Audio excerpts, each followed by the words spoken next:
मैं आज अध्याय 16 डिस्कस करने वाला हूँ, दैवी तथा आसुरी स्वभाव।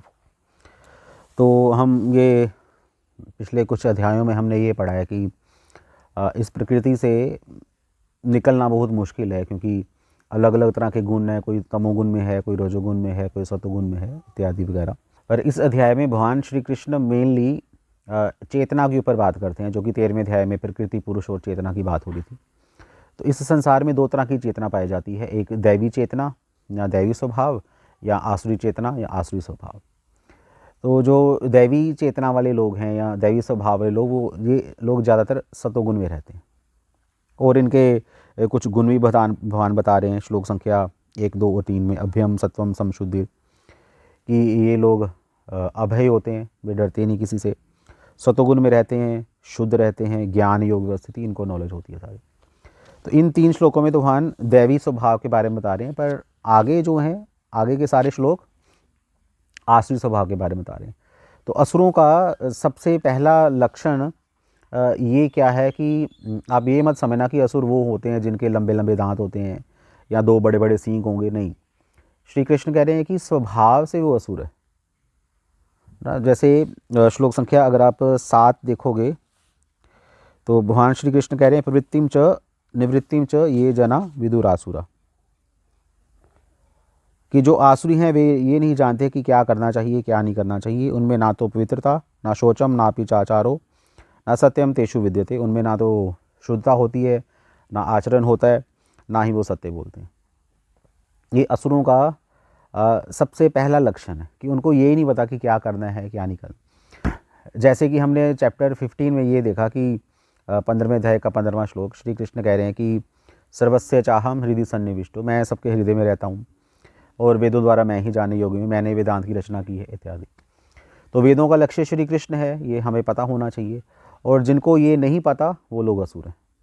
तो वेदों को पढ़कर वो अपने मन से जो उनको लगता है कि ये वेदों का निष्कर्ष हो सकता है या ये वेदों का निष्कर्ष होना चाहिए, अपने मन से, वो सारे लोग असुर हैं, क्योंकि उनको पता ही नहीं कि करना क्या है। जीवन का लक्ष्य कृष्ण की भक्ति करना है। जिनको नहीं पता वो तो असुर ही है, ये तो कन्फर्म्ड है। और असुरों की क्या पहचान है श्री कृष्ण बता रहे हैं, पर मैं एक श्लोक आपको बताना चाहता हूँ।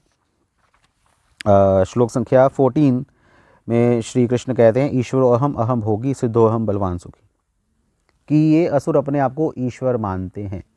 हालांकि इनको वेदों का ज्ञान होता है, वे तो इन्होंने बड़े होते हैं, जैसे रावण, हिरण्यकशिपु वगैरह, पर वेदों में तो लिखा है विष्णु सुप्रीम है। तो असुरों की क्या मेंटालिटी होती है कि अगर विष्णु सुप्रीम है तो क्यों ना हम विष्णु को मारकर हम ही सुप्रीम बन जाए, हम ही ईश्वर बन जाए।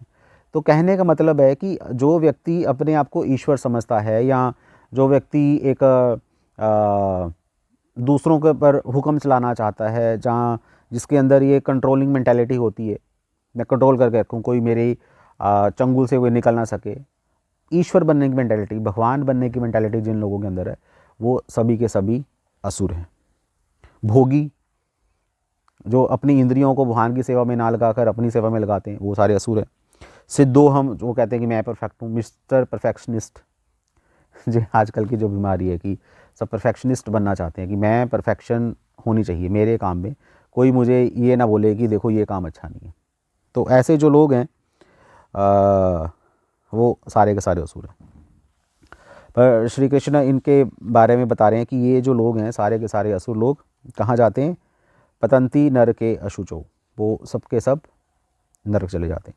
अनेक चित्त विभ्रांता मोह जाल समावृता, कि इनका चित्त विभ्रांत हो जाता है, इनके मन में हजारों इच्छाएं आ जाती हैं। तो अल्टीमेटली स्ट्रेस में डूब के ये लोग नरक चले जाते हैं, ख़त्म हो जाते हैं।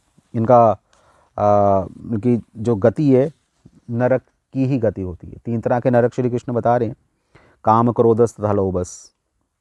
जो कामी व्यक्ति हैं, लोभी व्यक्ति हैं या क्रोधी व्यक्ति हैं, ये तीनों प्रकार के जो लोग हैं या तीनों प्रकार के असुर, जिनके अंदर ये 3 दुर्गुण है, वो तो उनकी तो गति नरक की ही होगी।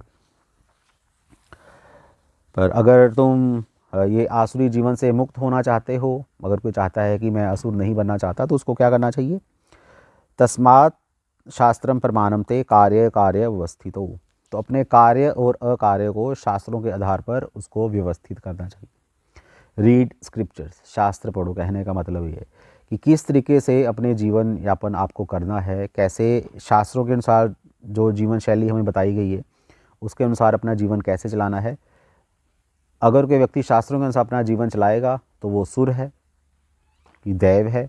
अगर वो कोई शास्त्रों के अनुसार अपना जीवन नहीं चला रहा वो असुर है। तो ये इस चैप्टर में बताया गया कि अगर हमारी चेतना आसुरी चेतना है तो हम अपनी आसुरी चेतना को दैवी चेतना में परिवर्तित कर सकते हैं शास्त्रों को पढ़कर। और श्रीमद् भगवद गीता तो शास्त्र शिरोमणि है ही है। तो भगवद गीता पढ़िए, भगवान की इच्छा को जानिए और असुरों से देव बन जाइए। हरे कृष्णा।